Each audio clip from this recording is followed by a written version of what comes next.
Mother's Day 2022, and this is my 9-year-old with me who's having his 4th ice cream right now.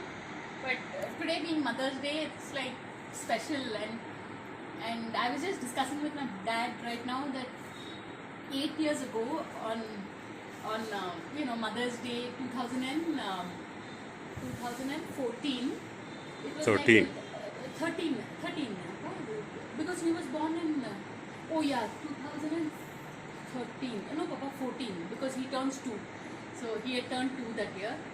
So at that point, actually my sister and me were aware that it would be the last Mother's Day with our mom. So I know every Mother's Day is it's a little bitter and sweet, but of course with having a small child with us, and I'm so lucky that this Mother's Day, like, it is always on a Sunday, I think, so it just feels so good to spend time with my child, who is sitting and hogging on ice cream right now. But this child hopefully will be winning some contests and all.